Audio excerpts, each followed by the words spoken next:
Hello दोस्तों, नमस्कार। स्वागत है आपका। इस वीडियो में हम देखेंगे पीआईबी की जो करंट अफेयर्स हैं फरवरी माह के 1 फरवरी से लेकर 28 फरवरी के, तो उनको देखने की कोशिश करेंगे, जो कि आपके आईएएस और पीसीएस के लिए, दोनों के लिए ही उपयोगी होगा। तो चलिए आइए स्टार्ट करते हैं। देखिए, पहला क्वेश्चन है जो 15 फरवरी 2017 को भारतीय अनुसंधान संगठन यानी इसरो ने ध्रुवीय उपग्रह प्रक्षेपण यान से 104 उपग्रहों का सफल प्रक्षेपण किया था। किस किस ध्रुवीय उपग्रह प्रक्षेपण यान से किया था ये? तो ये आपको पता होना चाहिए थोड़ा सा। पीएसएलवी C-37 से किया था ये, और ये श्री हरिकोटा आंध्र प्रदेश से छोड़ा गया था। और भारत ने जो है रूस के 37 उपग्रहों के जो रिकॉर्ड था वो तोड़ दिया है। 104 उपग्रह हमने भेजे थे, और ये बहुत ज़्यादा महत्वपूर्ण है। इसमें अमेरिका के जो है 96 थे, नीदरलैंड का 1 था। एक, या ये याद करने की ज़रूरत नहीं सबसे ज़्यादा किसके थे, अमेरिका के, और नीदरलैंड, स्विट्ज़रलैंड, इज़राइल, कजाकिस्तान और संयुक्त अरब ये अमीरात के भी उपग्रह थे। तो इनको आप थोड़ा ध्यान में रखें देश को। ये आईएएस में आ सकता है कि किस किस देश ऑप्शन के रूप में दे दिए जाएंगे लाइन से, और उसमें एक आध कोई और दे दिया जाएगा, ईरान वगैरह, तो उसमें कंफ्यूज कर दिया जाएगा। तो America, Netherlands, Switzerland, Israel, Kazakhstan और संयुक्त अरब अमीरात। तो ये ध्यान में रखना है।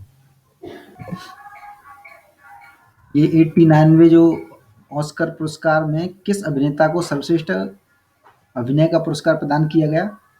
तो ये थोड़ा सा पता हो आपको। केसी एफ्लेक को। और कौन सी फिल्म थी सर्वश्रेष्ठ? ये थी आपकी मूनलाइट।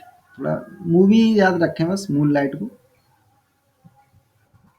हाल ही में किस राज्य की सरकार ने शादियों में फिजूल खर्ची रोकने के लिए दिशा निर्देश जारी किए हैं? तो वो किए हैं आपके जम्मू कश्मीर ने। विश्व स्वास्थ्य संगठन के अनुसार टीके आकलन के बुनियादी मानकों में कौन-कौन शामिल है? यानी क्या-क्या चीज़ें टीके के आकलन में होती हैं? सुरक्षा, प्रभावित और गुणवत्ता। तो इसमें से ये तीनों ही होता है। सरदार सरोवर बांध किस नदी पर निर्मित किया गया है? ये आपका है नर्मदा नदी पर। ठीक है, हाल ही में किस राज्य में देश का पहला पानी में तैरता हुआ स्कूल खोला गया है?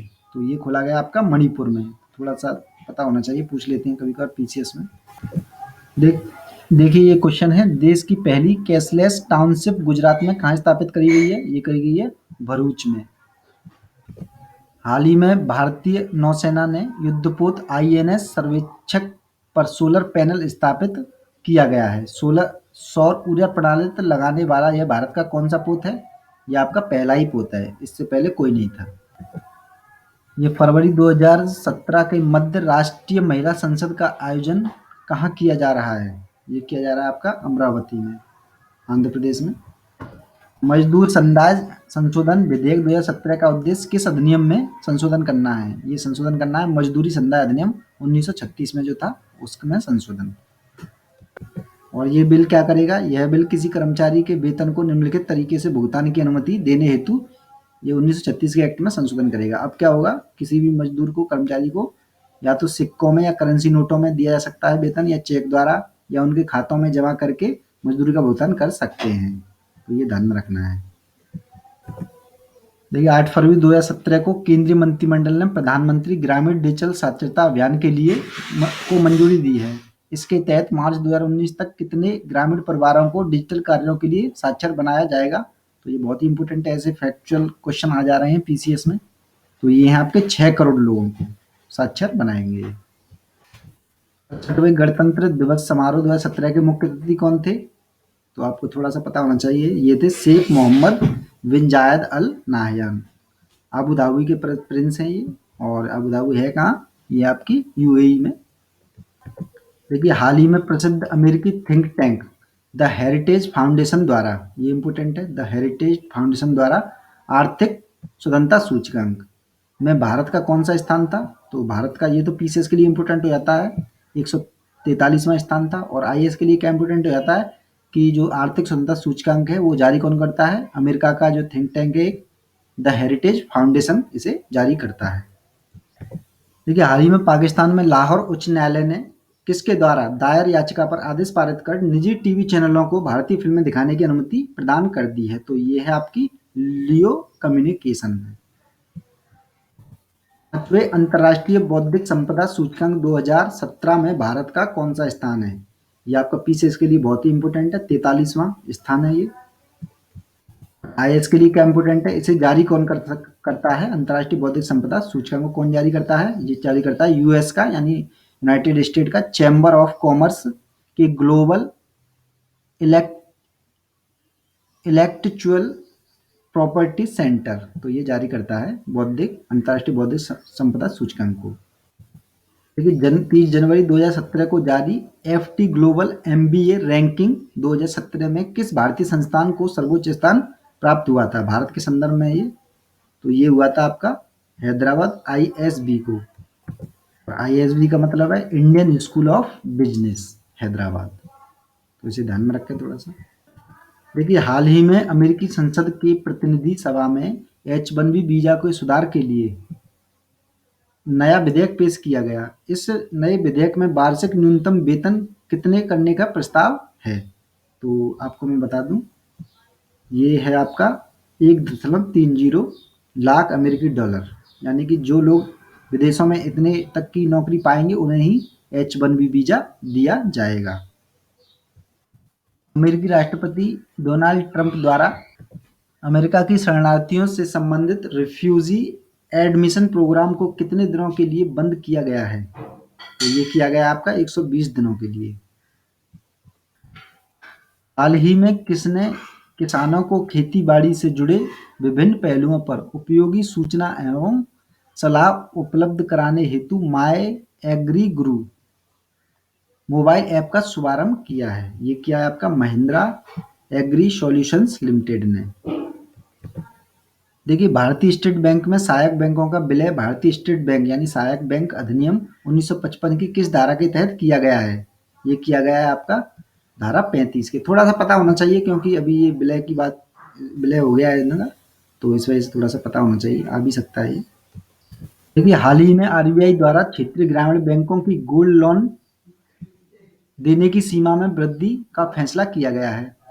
इस फैसले के तहत अब क्षेत्रीय ग्रामीण बैंक कितनी राशि का तक का गोल्ड लोन दे सकती हैं? तो अब दे सकती हैं 2 लाख रुपए तक का। तो ये बहुत ही इंपॉर्टेंट खबर है। क्षेत्रीय ग्रामीण बैंक जो कि आरआरबीज जो होती हैं जिनमें वैकेंसी भी निकलती है, तो उसमें 2 लाख रुपए कर दिया गया है गोल्ड लोन देना, और पूर्व में ये सीमा 1 लाख रुपए तक थी। देखिए थोड़ा सा ये फैक्ट ध्यान में रखना चाहिए। हाल ही में कृषि सहकारिता एवं किसान कल्याण विभाग द्वारा वर्ष 2016-17 के लिए मुख्य फसलों के उत्पादन के दूसरे अग्रिम अनुमानों को जारी किया गया। इसके अनुसार वर्ष 2016-17 के लिए कितने मिलियन टन तक का खाद्यान्न उत्पादन अनुमानित है? तो बहुत ही इंपॉर्टेंट है, ये हमें पता होना चाहिए, थोड़ा सा ध्यान में रहना चाहिए, आ जाते हैं ये पीसीएस में, तो वैसे भी जानकारी होनी चाहिए। ये है 271 मिलियन टन, या 271 या 72 आप मान सकते हैं, 272 मिलियन टन का अनुमान है 2016-17 के लिए टोटल खाद्यान्न उत्पादन। केंद्र सरकार द्वारा भारतीय डाक भुगतान बैंक को वित्तीय वर्ष 2017-18 के लिए कितनी धनराशि का आवंटन किया गया है? ये किया गया आपका 500 करोड़ का। केंद्रीय प्रत्यक्ष कर बोर्ड द्वारा तीसरे चक्र में कितने लाख आयकर दाताओं को प्रशंसा प्रमाण पत्र जारी किए गए? तो थोड़ा सा हल्का सा जानकारी हो क्योंकि आ जा रहे हैं पीसीएस में ऐसे फैक्चुअल क्वेश्चन आजकल। ये थे आपके 3.474 लाख। हाल ही में कौन सा राज्य सार्वजनिक वितरण प्रणाली पीडीएस को नकदी रहित व्यवस्था पर लाने वाला देश का पहला राज्य बना? ये बना आपका गुजरात। निर्दिष्ट बैंक नोट दायित्वों की समाप्ति विधेयक लोकसभा में कब पारित हुआ? तो इसकी डेट थोड़ी सी पता होनी चाहिए, 7 फरवरी 2017 को। आरबीआई ने किस तारीख से बचत खाते पर रुपए निकासी पर लगे नियंत्रण को समाप्त करने की घोषणा की है? ये आपकी 13 मार्च 2017 से। देखिए 8 फरवरी 2017 को भारतीय रिजर्व बैंक के गवर्नर डॉक्टर उर्जित पटेल द्वारा मौद्रिक नीति समिति यानी एमपीसी द्वारा जारी 6वीं द्विमासिक मौद्रिक नीति वक्तव्य 2016-17 के अनुसार वर्ष 2017-18 के दौरान विकास दर कितने प्रतिशत रहने का अनुमान लगाया है? ये लगाया 7.4। इंपोर्टेंट है ये।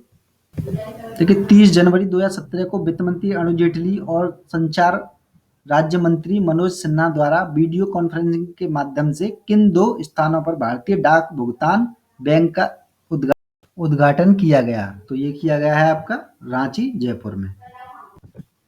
अभी हाल ही में किसके द्वारा अमेरिकी मनी ट्रांसफर कंपनी मनीग्राम के अधिग्रहण की घोषणा की गई है? ये की गई है एंट फाइनेंशियल द्वारा।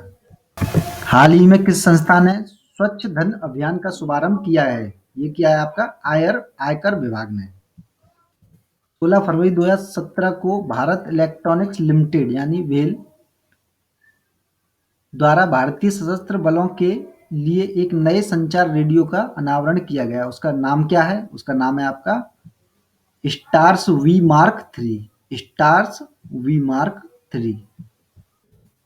चीन रात में भी निगरानी करने वाले सैटेलाइट का निर्माण चीन के किस विश्वविद्यालय द्वारा किया जा रहा है? तो ये किया जा रहा है वुहान विश्वविद्यालय द्वारा। 18 फरवरी 2017 को, डेट इंपॉर्टेंट नहीं है, 2017 को दूसरी सागर नौका आईएनएस वी तारिणी को भारतीय नौसेना में शामिल किया गया। इस नौका का डिजाइन किस राज्य के प्रसिद्ध तारा तारिणी मंदिर से प्रेरित है? तो तारा तारिणी मंदिर जो है आपका उड़ीसा में है। 2-3 इंफॉर्मेशन मिल गई हमें इससे। देखिए फरवरी 2017 को संपन्न मेम्फिस ओपन टेनिस टूर्नामेंट के पुरुष एकल विजेता जो हैं वो हैं आपके रयान हैरिसन। आप सुनते रहें, एक भी क्वेश्चन नहीं छोड़ेंगे हम, क्योंकि पीसीएस में आजकल बहुत ही थोड़े से ऐसे क्वेश्चन आ जा रहे हैं जो हमें मिलते नहीं हैं। तो मैं आपको डीपली जो भी होंगे वो सारी चीज़ें आपको बताता हूँ। देखिए अर्जेंटीना ओपन 2017 के पुरुष एकल विजेता अलेक्जेंडर डोल्गोपोव किस देश के खिलाड़ी हैं? तो ये नाम याद रखें आप, अलेक्जेंडर डोल्गोपोव को, और ये किस देश के खिलाड़ी हैं? यूक्रेन के। 19 फरवरी को संपन्न एबीएन एमरो वर्ल्ड टूर्नामेंट में किस पुरुष एकल विजेता कौन हैं? ये हैं आपके विजेता जो सोंगा। हाल ही में संपन्न पुरुषों की टेनिस प्रतियोगिता सोफिया ओपन का एकल खिताब किसने जीता? ये जीता आपका ग्रिगोर दिमित्रोव। इसे नाम याद रखें इसे। फरवरी 2017 को संपन्न Saint Petersburg ladies trophy tennis प्रतियोगिता का एकल खिताब किसने जीता? ये जीता आपका क्रिस्टिना मलाडेनोविक। ये फरवरी को संपन्न ताइवान ओपन महिला टेनिस प्रतियोगिता का एकल खिताब किसने जीता? ये जीता आपका एलिना स्वितोलिना ने। ये जनवरी 2017 को संपन्न ऑस्ट्रेलियन ओपन का खिताब जीतकर सेरेना विलियम ओपन एरा में सर्वाधिक 22 ग्रैंड स्लैम जीतने का रिकॉर्ड, किसका रिकॉर्ड तोड़ दिया इन्होंने? तो इन्होंने तोड़ा है स्टेफी ग्राफ का।